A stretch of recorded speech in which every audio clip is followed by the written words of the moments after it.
সপ্তাহ না ঘুরতেই আবারও দেশের বাজারে সোনার দাম বাড়ানোর ঘোষণা দিয়েছে বাংলাদেশ জুয়েলার্স অ্যাসোসিয়েশন বাজুস। এবার ভরিতে সর্বোচ্চ ১,৯৯৪ টাকা বাড়িয়ে নির্ধারণ করা হয়েছে নতুন মূল্য। ফলে ভালো মানের অর্থাৎ ২২ ক্যারেটের এক ভরি সোনার দাম হবে ১,৩৯,৪৪৩ টাকা। ২১ নভেম্বর সন্ধ্যায় এক বিজ্ঞপ্তিতে এই তথ্য জানিয়েছে বাজুস। শুক্রবার থেকে সোনার নতুন এই দাম কার্যকর হবে। চলতি সপ্তাহে সোনার দাম এক দফা বৃদ্ধি করে বাজুস। সে সময় প্রায় ৩,০০০ টাকা দাম বাড়ানো হয়।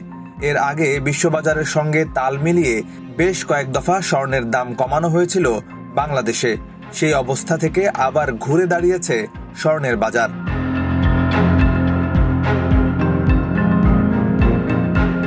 বাজুসের নতুন দর অনুযায়ী ২২ ক্যারেট সোনার ভরি শুক্রবার থেকে ১,৩৯,৪৪৩ টাকায় বিক্রি হবে। ২১ ক্যারেট মানের সোনা ১,৩৩,০৯৭ টাকা এবং ১৮ ক্যারেট মানের সোনা ১,১৪,০৮৫ টাকায় বিক্রি হবে।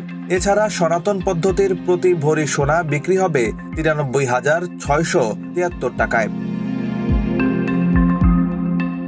এর আগে ২২ ক্যারেট সোনার ভরির দাম ছিল ১,৩৭,৪৪৯ টাকা। এছাড়া ২১ ক্যারেট প্রতি ভরি ১,৩১,১৯৬ টাকা, ১৮ ক্যারেট প্রতি ভরি ১,১২,৪৫২ টাকা এবং সনাতন পদ্ধতির প্রতি ভরি সোনা ৯২,২৮৫ টাকায় বিক্রি হচ্ছিল। বাজুস জানায়, সোনার বিক্রয় মূল্যের সঙ্গে আবশ্যিকভাবে সরকার নির্ধারিত ৫% ভ্যাট ও বাজুস নির্ধারিত ন্যূনতম মজুরি ৬% যুক্ত করতে হবে। তবে গহনার ডিজাইন ও মান ভেদে মজুরি তারতম্য হতে পারে। এর আগে গেল ১৯ নভেম্বর সোনার দাম কমিয়েছিল বাজুস, যা ২০ নভেম্বর থেকে কার্যকর হয়। এরপর থেকে ওই দামেই বাজারে সোনা কেনাবেচা হচ্ছে।